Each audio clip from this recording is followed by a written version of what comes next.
Alright, what's up everyone? So in this video, we're gonna go over how to do your backtesting and your journaling for your trading. As I said before, this is one of the most important things you can do as a trader. It's where you'll see most of your progress. And a lot of people ask me, how did I become profitable so quick? And one of the main reasons is I used to do a lot of backtesting and I used to journal everything. And I see a lot of people, they even do their backtesting, but they're not properly journaling it. And I think there's a lot of wasted potential in that. So we're gonna cover all that today. So now here we have FX Replay. It's the only software for backtesting that I've used personally, and I think it works great. Now there's some other ones if you wanna use them. Just saying from my experience, this one works the best. So we'll create a session over here for backtesting. Now usually I do monthly sessions, so I'd get to backtest, okay, March 2022 or August 2023, and I just keep going in order. You can do whatever you want. So if you want to backtest just 1 week or 2 weeks or 6 months straight up, it's up to you. Just try to create a habit of backtesting 1 or 2 times a week. Okay, so we're in the charts now. So the way you're gonna backtest and take your trades here is pretty much the same way you would on a real live account. Now, of course, you want to get the most amount of data possible so you can make sure you know the strategy in every situation. So me personally, I don't care too much about only taking A plus trades when I'm backtesting, as I'm like trying to figure out the win rate of a model. But most of the times, I just want to get the most amount of trades possible so I can look back at them and think, oh, okay, this confluence works better, or this time frame works better with this entry. We'll go over this iteration process when we get to the journaling part. So I'm gonna take an example trade here. So you just go as you usually do your back testing. So you can see we have 930 open here. And as I said, you do this the way you usually trade. So I recommend also looking at the high time frame also. So you can see, okay, we have this 1 hour gap here. We have this market open highs here. Then we can see we have some sort of 10 a.m. open high here. We get an accumulation zone. Here on the 5 minute, we have this significant retracement here of this 10 a.m. open high leg. This is usually where I draw my fib. And you can see we reject from this level and the soup of this high inside the 1 hour gap. You can also see we get this 30-second inversion here. So let's say I want to take this short, so I'm going to set up my position here.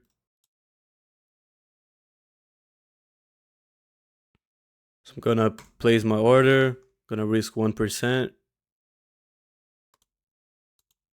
And then I'm going to let this trade run.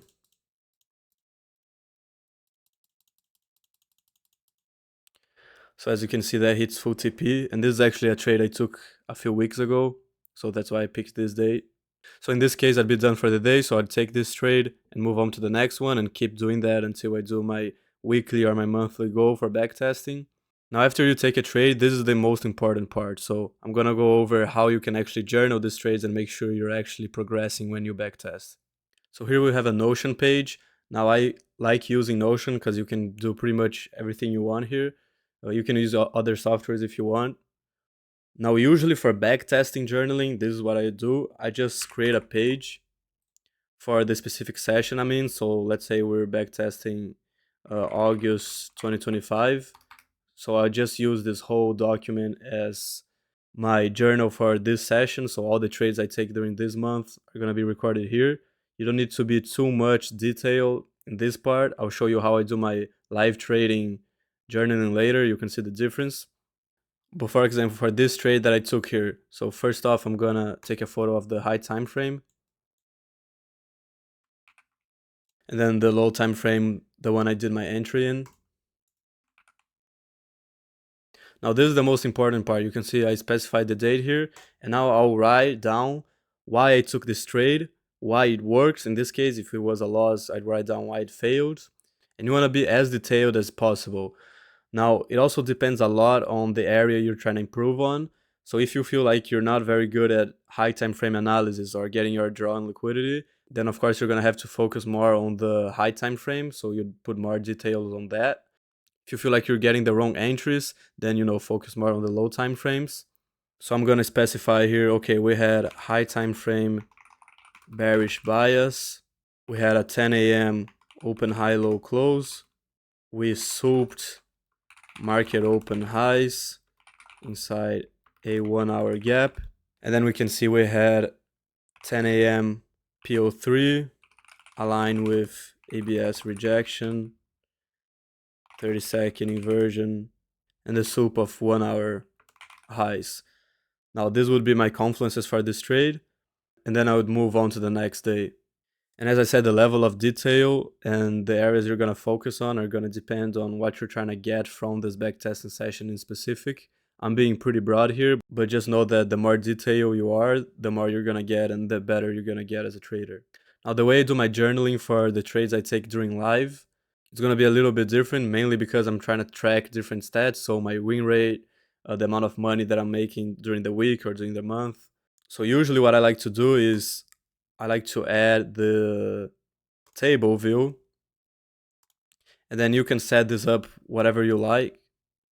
So let's say you have something as simple as this, right? Just the date, if you won, if you lost, or if you got break even, the P&L for the day, and also the day and if you had volatile news. Now you can add whatever parameters you want here. So if you want to see, okay, the trade direction, if it's long or short, or the amount of risk or the type of strategy, you can add whatever you want. And then if we open the actual trade here, this is gonna be your journal for the day. Now, in backtesting, I usually just write down my high time frame analysis and the actual trade I took. But when I'm trading live, I like to be more detailed. So coming into the morning, what am I expecting? What I think the draw is, I'll write that down. Okay, we have this gap that's gonna be my condition. So if we inverse it, I wanna be bullish. If we don't, I'm gonna be bearish. I'm gonna write that down. And what that does is not only you're tracking everything, it also helps a lot with your psychology, because when you're writing everything down and you're writing your conditions and what you expect to see, it's way more likely that you're going to follow your plan and you're not going to force anything down. Another thing about journaling this is that you want to be 100% transparent. So if you have a day where you just started forcing trades, full on gambling, you took 30 trades and you blew your accounts, write down exactly that, because if you lie to yourself, you're not going to progress, okay? Now, after you do your journaling for a few days, a few weeks, you need to look back at them and you're going to start doing the iteration process. So, this is the most important thing, because I see a lot of people backtesting and they do their backtesting sessions and that's it. They don't look back at what they did and what they can improve on. As a trader, mainly when looking at your strategy, you got to always be asking yourself, okay, what can I improve on? What can I change? What am I doing right? What am I doing wrong? And when you find the answers to these questions, this is when you improve. This is gonna guarantee that you're gonna get that 1% better every day, and long term, you're gonna get to your goal. So when I was trying to turn profitable, every day after the market closed, I would look back at my journal and think, oh, okay, my analysis here was right, but my drawn liquidity was wrong after 10 a.m. So from now on, I'm gonna pay more attention to unfilled gaps or major liquidity, or if a low is protected. And boom, after you do that, you just got 1% better as a trader. Or let's say that over the month, you notice that half of your losses happened because you're taking a trade right before 10 a.m. So you think, okay, from now on, I'm going to wait for 10 a.m. open so I don't get stop rated. And then boom, you just got 1% better as a trader. And as you do these iterations, you're going to improve. And as I said, this is one of the most important things you're going to do. I know it's way easier to just trade, just look at the charts and not write down anything, but you're really limiting your progress that way. The more effort you put into this, into journaling everything, into looking back and asking yourself, okay, what am I doing wrong? What can I change? The quicker and faster you're going to get to your goal. Now, I've turned profitable pretty quick, but I've backtested a few decades even, okay? Using different strategy. When you add up all the months that I've backtested, you get over a decade. And I've journaled every single trade, the reason behind it, why it worked, why it failed. And after every single session, I'd get a little better. And my win rate kept going up to the point where I eventually turned profitable. So hopefully that guide was useful. Hopefully you start developing the habit of backtesting. It's not too complicated. You just gotta create the habit, okay? And if you keep building on that, as I said, you're gonna fix your strategy, you're gonna get your win rate up, and then all you gotta do is fix your psychology and you should turn profitable real soon. So yeah, this is pretty much it for today. Shout out to everyone who watched to the end, and peace.